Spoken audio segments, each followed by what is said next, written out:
Welcome back, football fam. Here to talk about this week's game of the week. The number 21 ranked Michigan Wolverines at Nebraska Cornhuskers. Nebraska 3-0 so far this season. Michigan 2-1. Real quick, let's talk about Michigan. The Wolverines lack an explosive passing game right now with Bryce Underwood.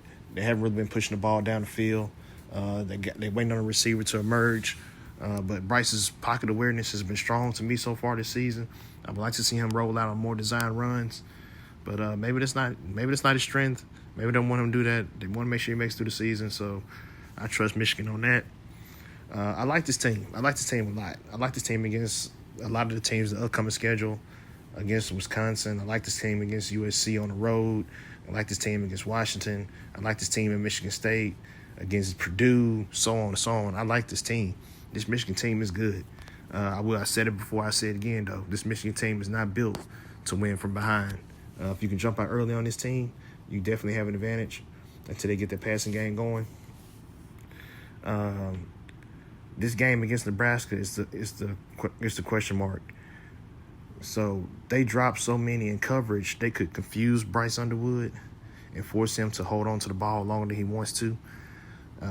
If I'm Michigan, I'm designing some underneath routes to backs or something in the flat or screen game up the gut on the pass, because the jet sweeps something to get the ball out of Bryce's hands early and often to help him out with that, so he doesn't have to drop back into looking to 9 guys in coverage every play.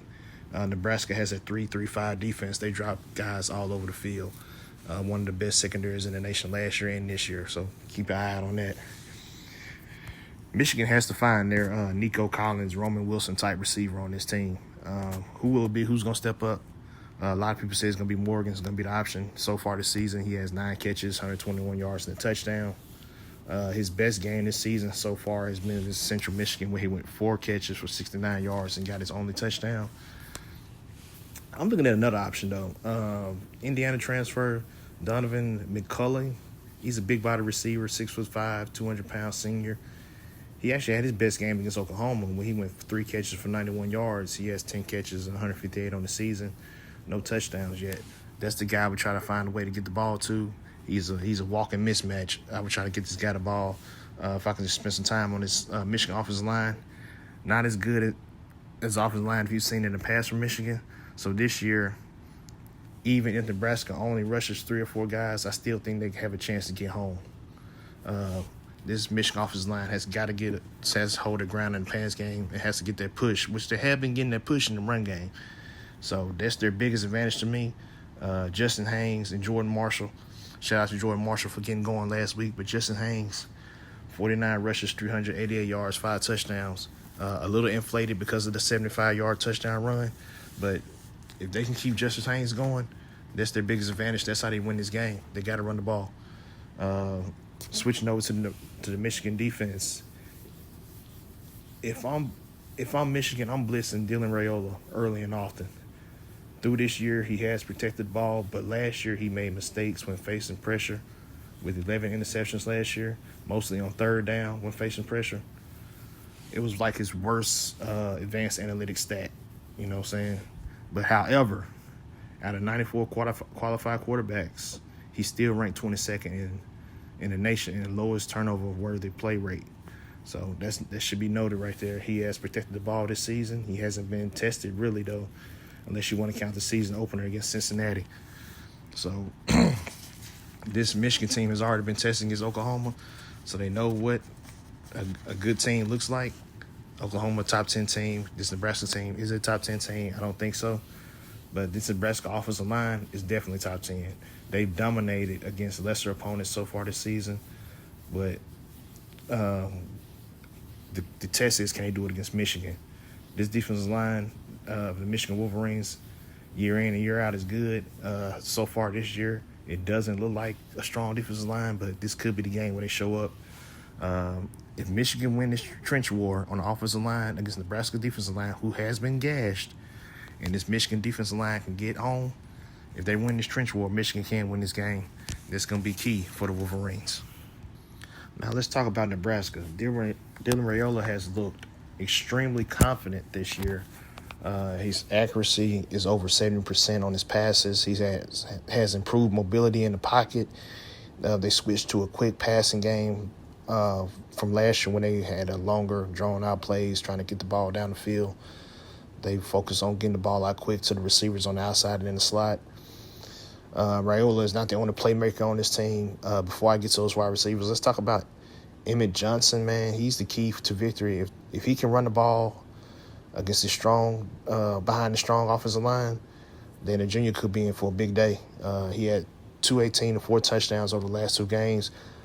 Though that's over lesser opponents, if he can keep that going against this Michigan defensive line, which I told you is not as good as it has been in the past, they have been gashed already for over 200 yards by the Sooners, then Nebraska could win this game, probably running away if they can't stop the run. This Nebraska offensive line has graded out extremely well, man, especially on the right side of the ball behind Jason. I'm going to butcher his last name. I'm just going to call him Jason. But the right tackle has overall PFF grade at 89.7 and leading run blocking grade of 88.2, leading the team in both of those categories. Shout out to redshirt freshman Jason Peters, who got in for 19 snaps, had an 88.2 overall grade. This offensive line is graded out good across the board. Really no weaknesses there. And then you look at the playmakers on the outside, something I'm thinking Michigan's lacking that Nebraska has. And Dane Key and Hunter on the outside have been big time for them so far this year. I think both of those guys have been really good. Then you got Jacoby Browning in the slot, 15 catches, 181 yards and a touch so far. He had a 7 for 132 against Akron. Look for him to get going. I'm thinking he's going to have a big game this week. I'm rolling with him.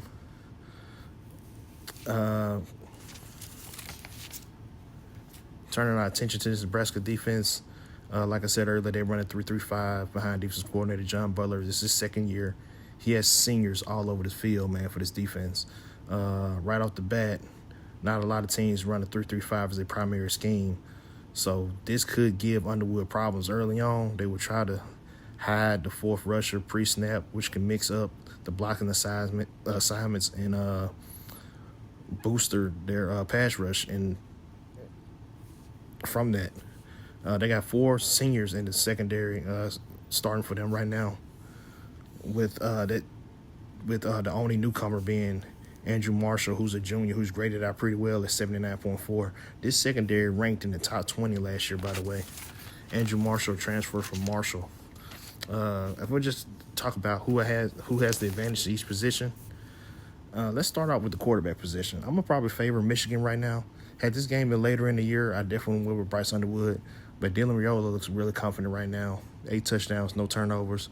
I favor him as of right now. But we go to the running game, I'm going to stick with Justice Haynes. He's looking strong. I think he's averaging 8 yards a carry. I like that. Nebraska, easy at the wide receiver tight end position. I love the Nebraska weapons a lot more. I love the Nebraska offensive line. I think I'm going to side with Michigan on this defensive line on history alone.